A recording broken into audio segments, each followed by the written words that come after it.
दोस्तों, कहा गया है कि होई वही जो राम रचि राखा। विधि का विधान कोई नहीं बदल सकता।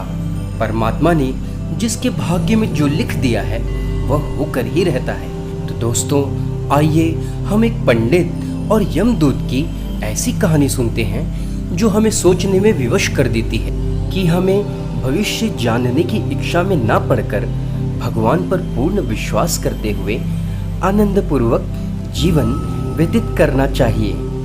दोस्तों, तो आइए सुनते हैं ये प्रेरक कहानी। दोस्तों, एक समय की बात है। किसी गांव में एक विद्वान पंडित रहता था। वह अपने एक बचपन के साथी मित्र से मिलने जा रहा था। उस मित्र का गांव बहुत दूर था और उस विद्वान पंडित का वह मित्र पैरों से अपाहिज था और गूंगा भी था। जब वह पंडित कुछ दूर पहुंचा तो रास्ते में उसे एक राहगीर मिल गया। अब दोनों साथ साथ चलने लगे। दोनों के बीच परिचय भी हुआ। उस राहगीर ने अपना नाम महाकाल बताया। पंडित को यह नाम सुनकर कुछ अजीब लगा। उसने उससे आगे पूछना उचित नहीं समझा। अब दोनों साथ साथ चलने लगे। आगे चलते चलते रास्ते में एक गांव आया तो महाकाल ने पंडित से कहा, तुम आगे चलो, मुझे इस गांव में किसी को कुछ संदेश देना है। मैं तुमसे आगे मिलूंगा। पंडित ने ठीक है कहा और आगे चल दिया। तभी उस गांव में एक खबर फैल गई कि एक भैंसे ने अपने ही मालिक को अपने ही खुरों से रौंद कर मार डाला। इस घटना के थोड़ी ही देर बाद महाकाल उस पंडित के पास जा पहुंचा और फिर दोनों साथ साथ चलने लगे। कुछ देर बाद दोनों एक और गांव में पहुंचे जहां पर विश्राम स्थल बना हुआ था, जहां एक छोटी सी कुइया थी। रात्रि का समय हो चुका था। पंडित ने महाकाल से कहा, आओ थोड़ा विश्राम कर लें। तब महाकाल ने कहा, मुझे इस गांव में कुछ काम है। महाकाल ने कहा, तुम आराम करो, मुझे इस गांव में कुछ लोगों का कर्ज चुकाना है। मैं अभी उस गांव से होकर आता हूँ। इतना कहकर वह महाकाल चल दिया। तभी उस गांव में 12 घरों में आग की लपटें उठने लगी। कुछ देर बाद जब महाकाल लौट आया तो पंडित के मन में एक शंका हुई, एक संदेह आया कि यह महाकाल कौन है। यह जहाँ भी जाता है, जिस गांव में भी जाता है, वहाँ कुछ न कुछ अनहोनी हो जाती है। लेकिन पंडित को यह बात महाकाल को कहने में संकोच हुआ। सुबह होते ही दोनों यात्रा के लिए आगे चल पड़े। चलते चलते फिर से एक गांव आया। फिर से महाकाल ने यही बात दोहराई। कहा, पंडित तुम आगे चलते रहो, मुझे इस गांव में कुछ लेन देन करना है। यह बात सुनकर पंडित को कुछ शंका हुई। इस बार पंडित आगे न जाकर वह महाकाल के पीछे पीछे जाने लगा और कुछ ही देर बाद महाकाल पंडित के आंखों से ओझल हो गया। फिर एक खबर आई कि किसी बच्चे को एक सांप ने डस लिया है और उस बच्चे की मृत्यु हो गई है। इस घटना के घटने की तुरंत बाद ही महाकाल वापस से पंडित के पास आ गया और आगे चलने को कहा। तभी पंडित ने उस महाकाल से पूछा, तुम कौन हो? तुम जहाँ भी जाते हो उस गांव में कुछ न कुछ अनहोनी हो जाती है। इस पर महाकाल ने कहा, तुम तो एक ज्ञानी पंडित हो, क्या तुम अब भी नहीं समझ पाए कि मैं कौन हूँ? पंडित ने कहा, मैं समझ चुका हूँ, पर मैं चाहता हूँ कि आप अपना परिचय स्वयं दें। तब महाकाल ने कहा, मैं यम का दूत हूँ, उनकी ही आज्ञा से उन गांव में जा रहा हूँ जिनकी मृत्यु नजदीक आ चुकी है। तब उस पंडित ने पूछा, यदि तुम सच में यमदूत हो तो बताओ आगे किसकी मृत्यु होने वाली है? तब यमदूत ने कहा, आगे तुम्हारे उस मित्र की मृत्यु होने वाली है जिससे तुम मिलने जा रहे हो और उसका कारण तुम स्वयं बनोगे। ये सुनकर उस पंडित को बहुत दुख भी हुआ कि उसके घनिष्ठ मित्र की मृत्यु होने वाली है और उसकी मृत्यु का कारण वह स्वयं बनेगा। तब पंडित ने सोचा, यदि मैं ही मृत्यु का कारण बनूंगा तो मैं उसके गांव क्यों जाऊं? यदि मैं गांव ना जाऊं तो उसकी मृत्यु ही ना होगी। और वह वापस लौटने लगा। तब कुछ दूर जाते ही उस पंडित को लोगों की भीड़ दिखाई दी। वे एक व्यक्ति को घेर कर खड़े हुए थे। जब उस पंडित ने पास जाकर देखा तो पाया कि वह उसका घनिष्ठ मित्र ही है। अब उस मित्र की मृत्यु हो चुकी है। तब पंडित को भारी दुख हुआ। उसने महाकाल से पूछा, इसकी मृत्यु का कारण मैं कैसे?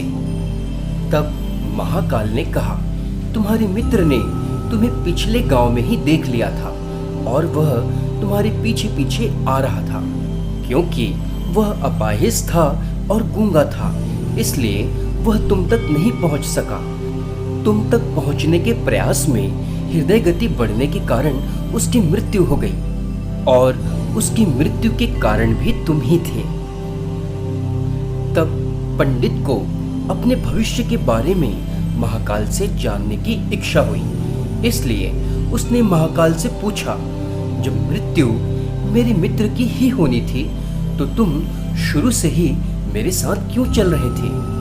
महाकाल ने जवाब दिया, मैं तो सभी के साथ चलता हूँ, हर क्षण चलता ही रहता हूँ, किंतु लोग ही मुझे पहचान नहीं पाते। क्योंकि व्यक्तियों के पास अपनी समस्या के अलावा किसी और व्यक्ति, वस्तु या घटना के संदर्भ में देखने, सोचने, समझने का समय ही नहीं होता। तब पंडित ने पूछा, क्या तुम बता सकते हो कि मेरी मृत्यु कब होगी और कैसे होगी? तब महाकाल ने कहा, हालांकि किसी सामान्य जीव को यह मृत्यु के बारे में जानना उचित नहीं है। जीव अपनी मृत्यु के बारे में जानकर दुखी ही होता है, लेकिन तुम ज्ञानी हो, तुमने अपने मित्र की मृत्यु को सहजता से लिया। अतः मैं बताता हूँ कि तुम्हारी मृत्यु आज से ठीक 6 माह बाद किसी दूसरे राज्य में फांसी लगने से होगी। और आश्चर्य कि तुम फांसी के फंदे पर खुशी खुशी लटकोगे, खुशी खुशी मृत्यु को स्वीकार करोगे। अब पंडित को अपनी मृत्यु के बारे में जानकर भारी दुख हुआ और ये महसूस हुआ कि उसे महाकाल से यह बात नहीं पूछनी थी। पंडित को उसकी मृत्यु के बारे में बताकर महाकाल अब चलने लगा, क्योंकि उसके पास अब पंडित के साथ रहने का कोई कारण नहीं था। अब पंडित चिंता में डूबा हुआ अपने गांव पहुंचा। उसे अपनी मृत्यु की चिंता सता रही थी। पंडित विद्वान होने के कारण अपने राज्य के राजा के दरबार में पुरोहित के पद पर था। अतः उसने अपनी मृत्यु की बात राजा से जाकर कह दी। इस पर राजा को भी अपने प्रिय पुरोहित पंडित को खो देने का भय सताने लगा। इस पर राजा ने सभी मंत्रियों को बुलाकर विचार विमर्श किया। निष्कर्ष निकाला गया कि यदि महाकाल की बात सत्य है तो पंडित की मृत्यु किसी दूसरे राज्य में जाकर फांसी लगने से होगी। तो क्यों न 6 माह तक पंडित को महल में सभी सैनिकों की निगरानी में रखा जाए और ना पंडित से कोई मिल पाए और ना ही पंडित महल से बाहर जा पाए। यह बात राजा को जच गई। अब पंडित के लिए महल में अच्छी व्यवस्था कर दी गई। पंडित महल में जहां तहां घूम सकते थे, पर उनसे कोई नहीं मिल सकता था। पंडित अब बड़े आराम से महल में रहने लगा। 5 माह बीत चुके थे। 6वां माह शुरू होते ही उसकी चिंताएं बढ़ने लगी। उसे रातों को नींद आनी कम हो गई। चिंता में वह ठीक ढंग से सो भी नहीं पाता। फिर वह समय, वह दिन भी आ गया जब पंडित की मृत्यु होनी थी। जिस तारीख को महाकाल ने मृत्यु की बात कही थी, उस रात पंडित बहुत जल्दी खा पीकर सोने लगा। अब आधी रात को पंडित अपनी नींद से जागा और फिर वह अस्तबल की ओर चलने लगा। अब पंडित तेज दौड़ने वाले घोड़े की पीठ पर बैठा और तेजी से राज्य के बाहर जाने लगा। सैनिकों ने समझा कि इसको नींद नहीं आ रही है, इसलिए रात्रि को घुड़सवारी करने का आनंद ले रहे हैं। अतः सैनिकों ने राजा का खास आदमी समझकर कुछ नहीं कहा। इधर पंडित घोड़ा दौड़ाता हुआ दूसरे राज्य पहुंच गया।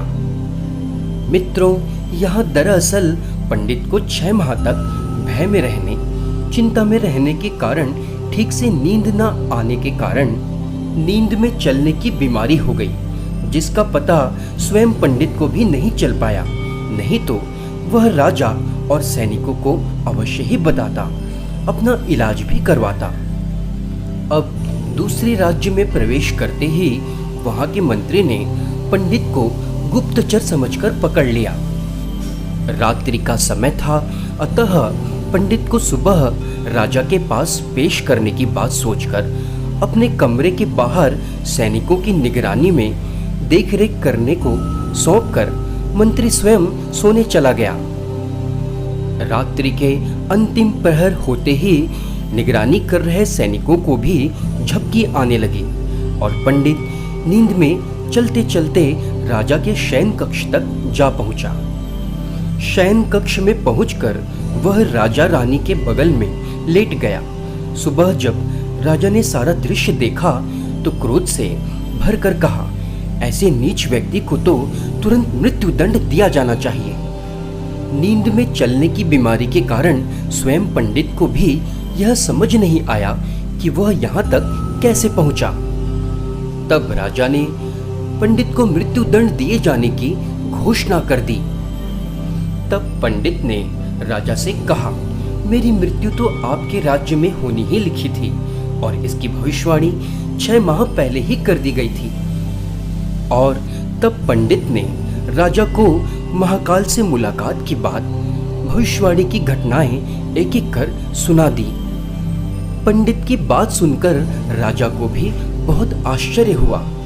तब राजा ने कहा, पंडित, यदि तुम्हारी बात सत्य है तो हम तुम्हारी मृत्यु का कारण बेवजह नहीं बनेंगे, पर यदि तुम्हारी बात झूठ निकली तो तुमको तुरंत फांसी दे दी जाएगी। तब राजा के सैनिकों ने पंडित के राज्य को जाकर सभी बात की जांच पड़ताल की और पंडित के सभी बातों के सत्य होने की पुष्टि अपने राजा से कर दी। लेकिन राजा ने यह घोषणा कर दी थी कि पंडित को कल सुबह सभी के सामने फांसी दे दी जाएगी। अतः राज्य की जनता फांसी देखने के लिए अब इकट्ठे होने लगी। फांसी ना देने की स्थिति में राजा के वचन मिथ्या साबित हो जाते। अतः मंत्रियों ने राजा को सुझाया कि महाराज, क्यों न पंडित को पतले धागे के फंदे से फांसी देने का अभिनय किया जाए। इससे आपका वचन भी रह जाएगा और पंडित की मृत्यु भी ना होगी। तब राजा को यह बात एकदम जम गई। एक पतले धागे का फंदा बनाया गया। पंडित को सारी बातें समझा दी गई। पंडित को अभिनय करने को कहा गया। पंडित भी खुशी खुशी अभिनय करते हुए पतले धागे के फंदे पर लटकने को तैयार हो गया। अब पूरी जनता के सामने पंडित को फांसी पर लटका दिया गया।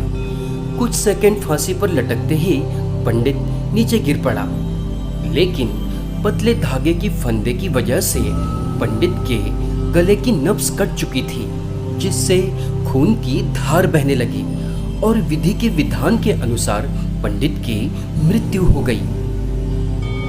मित्रों, यहाँ सीखने वाली बात है कि ईश्वर ने हमें भविष्य जानने की क्षमता नहीं दी है ताकि हम अपने जीवन को ज्यादा बेहतर तरीके से जी सकें। और यही बात उस पंडित के लिए भी थी। यदि वह महाकाल यमदूत से अपने मृत्यु के विषय में ना पूछता तो वह राजा के महल में 6 माह तक कैद होकर डर डर कर जीने के बजाय ज्यादा बेहतर जिंदगी जीता। मित्रों, इसलिए हमें भी अपने भविष्य की चिंता को छोड़कर वर्तमान को बेहतर बनाने का प्रयास निरंतर करते रहना चाहिए। ईश्वर पर पूर्ण विश्वास करते हुए हम आत्म उन्नति और लोक सेवा के कार्यों में अपना समय देते रहें। कहानी अच्छी लगी तो हमारे वीडियो को लाइक करें, सब्सक्राइब करें और शेयर ज़रूर करें और कमेंट में जय महाकाल लिखना ना भूलें। मिलते हैं अगले वीडियो में। जय महाकाल।